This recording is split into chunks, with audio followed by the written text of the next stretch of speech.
అందరికీ నా నమస్కారం అండి.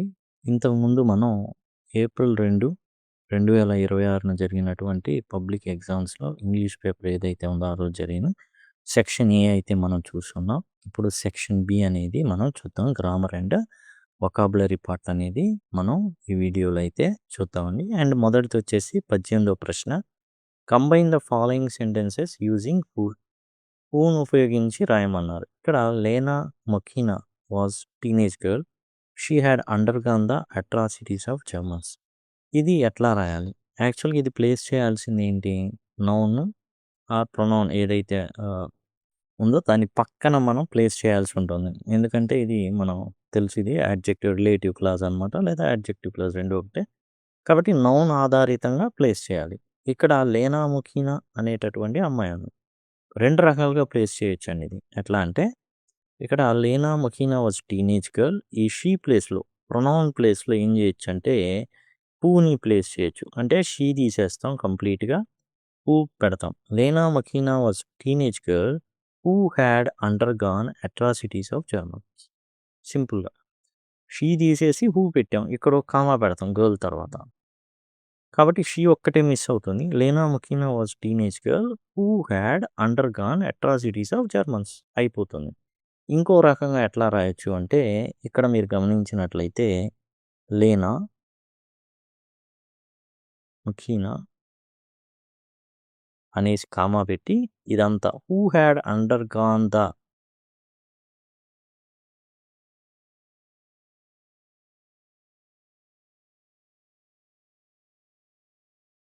Atrocities of the Germans comma was a teenage girl.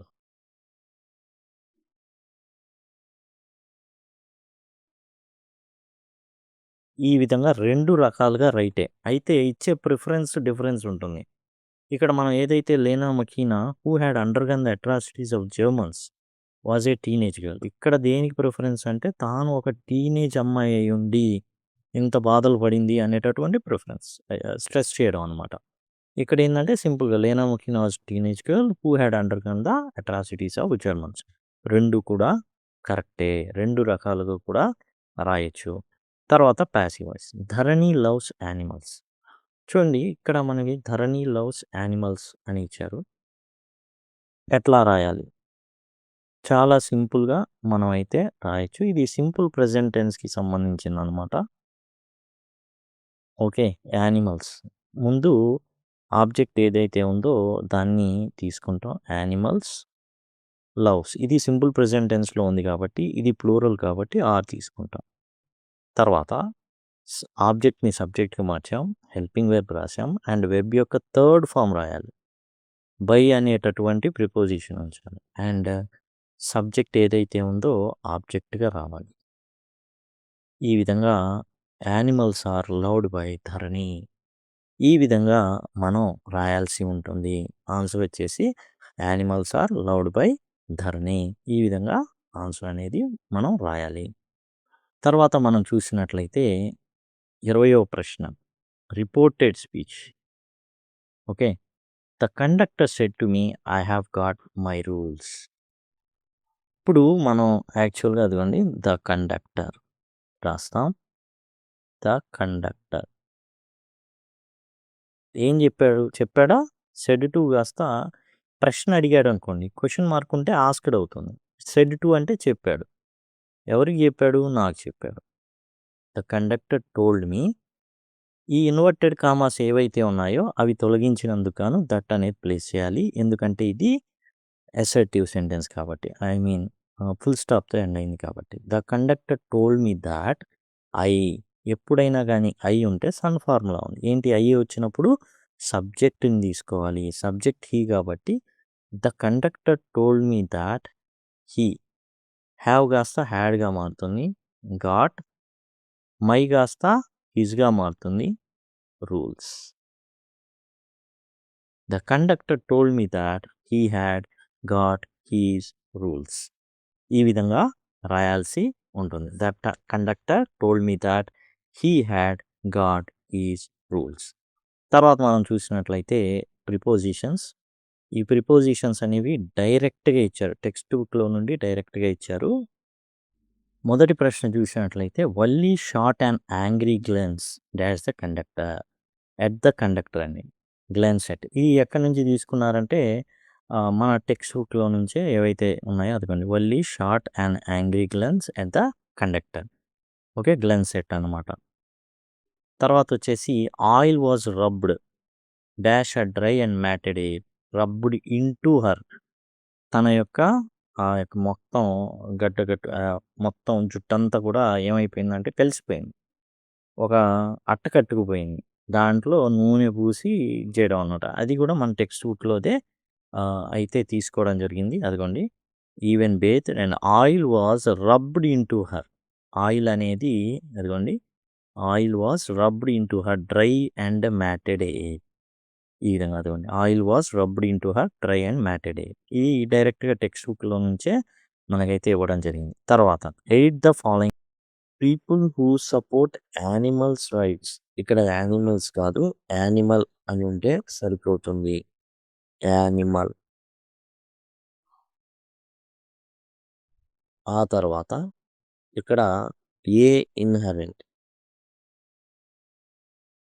ఆ నుంచి అమ్మహ వరకు ఏవైతే అచ్చులు ఉంటాయో ఆ శబ్దాలు వచ్చే వాటికి ఏంటంటే ఇన్హరెంట్. ఇక్కడ ఇన్ అనేది వస్తుంది కాబట్టి యాన్ అనేది వస్తుంది. ఆ నుంచి అమ్మహ వరకు అచ్చుల శబ్దాలు కాబట్టి యాన్ అనేది ఉంటుంది. తర్వాత ఇక్కడ మనం చూసుకున్నట్లయితే చూడండి, a value completely separate to their usefulness to humans. చూడండి, ఎప్పుడైనా టు అనేది ఇక్కడ ఉన్నప్పుడు ఇక్కడ ఫ్రమ్ అనేటటువంటిది రావడానికి అవకాశం ఉంటుంది. ఆ విషయాన్ని గమనించాలి. From their usefulness to humans. ఆ విధంగా every being with a willing to live. చూడండి, willing to live has a right to live. ఇక్కడ మీకు చాలా జాగ్రత్తగా గమనిస్తే ఇన్ఫార్మ్ తీసేసాం అనుకోండి. Will to leave has the right to live. చూడండి, టు లివ్ ఇక్కడ V1 ఉంది, ఇక్కడ కూడా V1 అట్లా has the right to live with a will to live.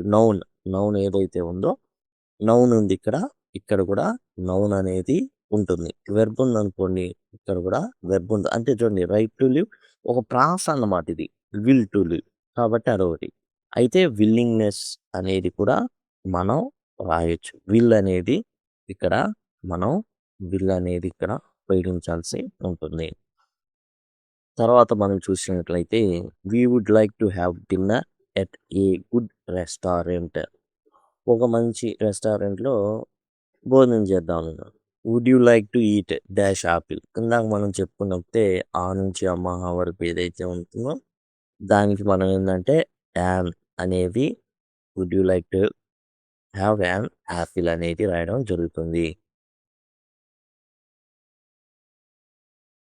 తర్వాత change the following into repeated action. Would or used to నుంచి రాయమన్నారు. జనరల్గా మనం వుడ్ అనేది ప్రిఫర్ చేయకపోవడమే మేలు. ఎందుకంటే యూజ్డ్ టు అనేది ప్రతి దానికి ఉపయోగపడుతుంది కాబట్టి సింపుల్గా మనం చేయాల్సింది ఏంటంటే ఇక్కడ వెర్బ్ ఏంటి అనేది నోటీస్ చేయాలి. సబ్జెక్ట్ పక్కన వెర్బ్ ఉంటుంది చూసారా, రోడ్ ఏట్ అనేవి ఇక్కడ అయితే వెర్బ్. వీటిని ఎలా రాయాలి అంటే యూజ్డ్ టు ఈ ప్లేస్లో, రోడ్ ప్లేస్లో యూజ్డ్ టు రైడ్. టు తర్వాత V1 వస్తుంది. ఖచ్చితంగా దీనికి కాంజుగేషన్ ఆఫ్ వర్బ్స్ అయితే తెలియాలి. Used to eat, ate, eaten, ride, rode అనేది మనకు తెలియాలి కాబట్టి రైడ్. ఇక్కడ యూజ్డ్ టు రైడ్ అనేది రాయాలి. When I was young I used to ride bicycle to my office. During his hostel life he used to eat all kind of food without grumbling. ఒక్క మాట కూడా మాట్లాడకుండా అన్నీ తినేసేవాడు. ఈ విధంగా మనం అయితే రాయాల్సి ఉంటుంది. ఉపయోగించి వీటిని సింగిల్ సెంటెన్స్ వాటిగా మార్చమన్నారు. నౌన్ మాడిఫైయర్స్ అనేవి చూస్తున్నాం అండి. నౌన్ మాడిఫైయర్స్ ఏంటి? నౌన్ మాడిఫైయర్స్ అంటే adjectives are the noun modifiers. ఇక్కడ మ్యాన్ అనేవాడు నౌన్ అండి. యాడ్జెక్టివ్స్ ఏంటి? Dark complexion adjective phrase, tall man adjective phrase, and 30 year old ఒక యాడ్జెక్టివ్ ఫ్రేజ్. మరి వీటిని ఎలా సర్దాలి? అండ్ మనం కొంచెం గ్రామటికల్‌గా ఎళ్ళే ప్రయత్నం చేద్దాం. ఇందులో ఏందంటే దోస్ హాస్ కాపీ ఎంఎన్ అని ఉంటది జనరల్‌గా. మామూలుగా అయితే ఇయన్నీ కూడా పట్టించుకోవట్లేదు. బట్ మనం వెళ్దాం. ఎలా రాసినప్పటికీ సహేతుకంగా అండ్ నీట్‌గా ఒక ఆర్గనైజ్డ్ వేలో ఉంటే మార్కులైతే ఇస్తున్నారు. I met. ఓకే. తర్వాత ఈ డిటర్మైనర్స్ అనమాట. ఆర్టికల్స్ ఇయన్నీ ఉంటాయి గదా! అవి వస్తాయి. ఐ మెట్ ఏ సైజ్ ఇక్కడ. సైజు. ఏంటి సైజ్ ఇక్కడ? Tall man. Okay. I met a tall తర్వాత age.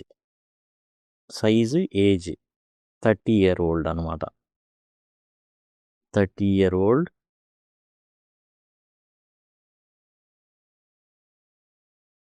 Okay. 30 year old dark complexion man లేదా 30 year old man of dark complexion. ఇది కలర్ అనమాట.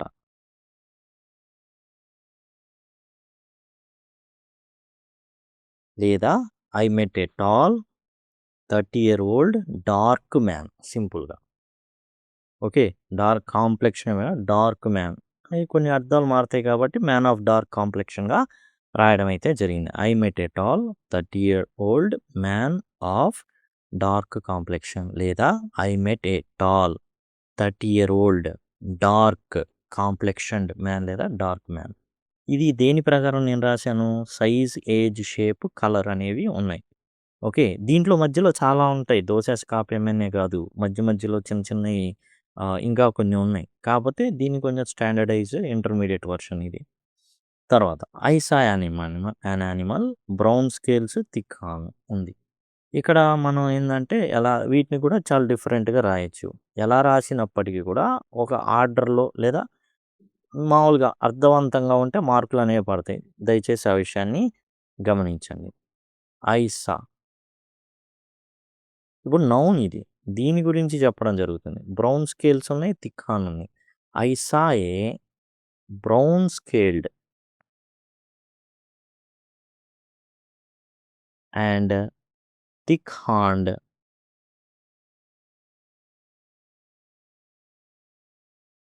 యానిమల్. దీన్ని ఇంకో రకంగా రాయొచ్చు. I saw a brown scaled animal with thick horns. ఎట్లా అంటే I saw a brown scaled animal with thick horns. ఈ విధంగా కూడా రాయొచ్చు. ఓకే. జస్ట్ ఒక ప్రాపర్ ఆర్డర్‌గా లేకపోయినప్పటికీ కూడా ఒక అర్థవంతంగా, లాజికల్‌గా, నార్మల్‌గా ఉన్నా గానీ ఈ విధంగా ఎన్ని రకాలుగైనా రాయొచ్చు. వాటిని బట్టి మార్కులైతే వేస్తారు. ఇప్పుడు మనం ఇక్కడొచ్చేసి అడ్వైస్ చూస్తున్నాం. అడ్వైస్ అనంగానే మనం ఒకటే పెట్టుకున్నాం. యూ షుడ్ అనేది రావాలి. అయితే ఎక్కడి నుంచి రాయాలి? యూ ఒ అడ్వైస్ అనంగానే యూ షుడ్ అట్లా పడిపోవాలండి. You should. ఇప్పుడు ఎక్కడి నుంచి రాయాలి? టు అని ఉంటుంది. అడ్వైజ్డ్ గోపి ఫాదర్ టు ఉంది చూసారా? ఇక్కడి నుంచి మనం రాసాం. యూ షుడ్ స్పేర్ హిస్ అని ఉంది కదా! యువర్ అని రాయాలి. You should spare your time on Gopi to avoid mobile usage. ఈ విధంగా రాయాల్సి ఉంటుంది. అడ్వైజ్ అనగానే యూ షుడ్ రావాలి. టు తర్వాత నుంచి ఏదైతే ఉందో అది ప్లేస్ చేయాలి సింపుల్‌గా. హిస్ ప్లేస్‌లో యువర్. ఎందుకని? మనం ఎదుటున్నోడికి ఇస్తాం. కాబట్టి అట్లా మనం రాయాల్సి ఉంటుంది. తర్వాత 27 వచ్చేసి సినానిమ్స్ అనమాట. తర్వాత చూడండి మ్యాగ్నిఫిసెంట్. మ్యాగ్నిఫిసెంట్ అంటే ఇట్ వాస్ మ్యాగ్నిఫిసెంట్ బ్రహ్మాండమైనటువంటి దృశ్యం అనమాట. అంటే గొప్ప దృశ్యం. గ్రేట్. మ్యాగ్నిఫిసెంట్ అంటే గ్రేట్. తర్వాత ఇది మొదటి దానికనమాట గ్రేట్ అనేది. Magnificent, great. తర్వాత బ్యాక్ డ్రాప్ అంటే వెనకాల ఉంటుంది. ఏముంటుంది బ్యాక్ డ్రాప్‌లో? సెట్టింగ్ ఉంటుంది. Again the backdrop of densely wooden hill of a tea bushes. అంటే వెనకాల అన్నీ కూడా ఏమున్నాయంటే టీ తోటలున్నాయి. అది సెట్టింగ్ అనమాట వెనకాల ఉన్నది. ఫోటో దిగుతుంటాం. అందులో చాలా వెనకాల టీతో డెన్స్‌లీ అంటే థిక్‌లీ బాగా దట్టంగా అనేసి అర్థం అనమాట. డెన్స్‌లీ అంటే థిక్‌లీ మూడో దానికి సి అనమాట. ఇదేమో ఏ. ఏ దానికి. ఇదేమో బ్యాక్‌డ్రాప్ సెట్టింగ్ బి.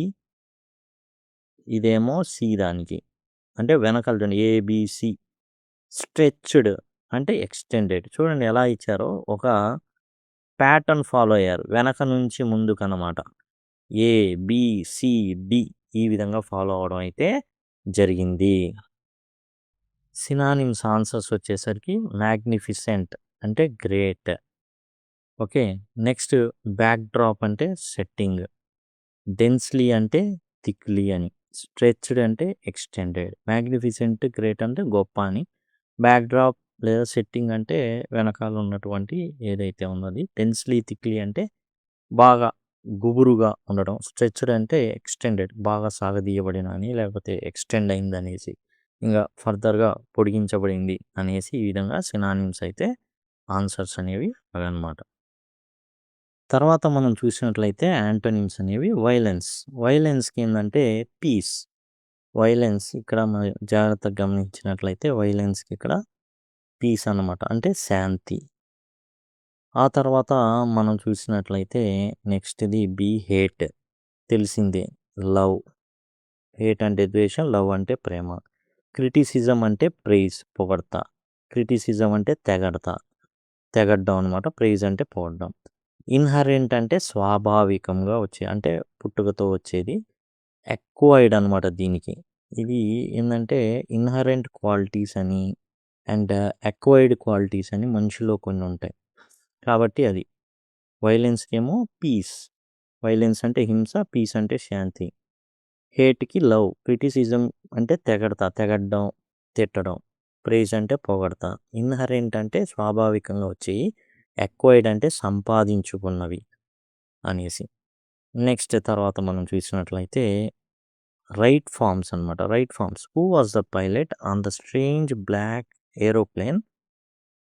తర్వాత యాక్చువల్‌గా ఏమొస్తుంది? ఇక్కడ మనం జాగ్రత్తగా గమనించినట్లయితే వాస్ అనేది ఉంది. Who was the pilot on the strange black aeroplane? ఇక్కడ వచ్చేసి వి4 రావడానికి అవకాశాలు ఉంటాయి. సో ఉన్న వి4 ఫ్లయింగ్.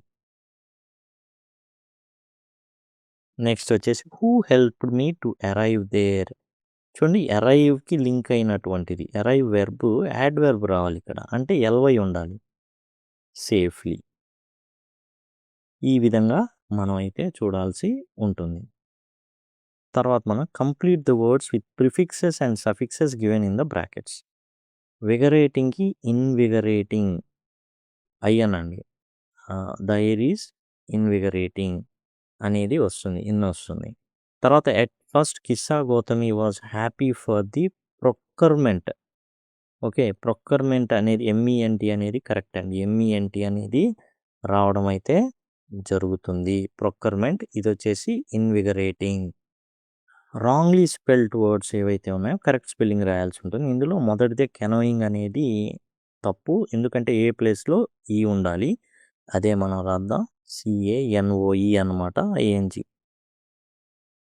ఇదేందంటే పడవ యేసుకొని వెళ్ళేటటువంటిది. ఇన్‌కారిజిబుల్ కరెక్టే. అక్కరెన్స్‌లో మనకేందంటే ఏ ప్లేస్‌లో ఈ ఉండాలి. అదొక్కటే. OCCURRENCE. ఓకే. ఆ విధంగా మనం అయితే చూసుకోవాలి. మిగతాయి కరెక్టే. కొంతమంది ఈ ర్యాప్లింగ్ కన్‌ఫ్యూజ్ అయ్యారు. కానీ 2 పీలు, 2 ఎల్‌లు అయితే ఉంటాయి. ఆ తర్వాత డిక్షనరీ ఎంట్రీ మనం చూసినట్లయితే గ్లోబల్ గురించి ఇచ్చారు. గ్లోబల్ అనే పదం గురించి. అది యాడ్జెక్టివ్ అనేసి ఇక్కడ ఇవ్వడం జరిగింది. అండ్ మీనింగ్ వచ్చేసి ఏందంటే relating to the whole world అనమాట. పార్ట్స్ ఆఫ్ స్పీచ్ అడిగారు. ఇక్కడే ఉంది. ఏంటది? Adjective. Okay. Adjective. And next ఏం అడిగారు? మీనింగ్ అడిగారు. రిలేటింగ్ టు ద గ్లోబల్ అంటే relating to the whole world అనేసి అనమాట.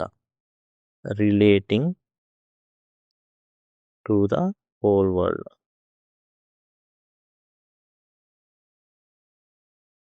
ఈ విధంగా రాయాల్సి ఉంటుంది. తర్వాత ఫ్రేజల్ వెర్బ్స్ హ్యాండ్ ఇన్ అండి. హ్యాండ్ ఇన్ యువర్ అసైన్‌మెంట్స్ సింపుల్‌గా. నీ అసైన్మెంట్స్ని నా చేతికి అప్పచెప్పు అనేది. అండ్ ఇన్ యువర్ అసైన్మెంట్ సింపుల్గా. అండ్ క్వేకింగ్ ఇన్ బూట్స్ అంటే ఏం లేదు, భూకంపం రావడం బూట్లలోనే వణకడం అనమాట. కొంతమందికి కాళ్ళలో అరచేతుల్లో అరికాళ్ళలో కూడా చెమటలు పడతాయి భయానికి, అదనమాట. Okay, he is quaking in the boots when he saw he sir, అట్లా. The students were quaking in the boots, అట్లా రాయొచ్చు. లేదా సింపుల్గా is quaking in his boots.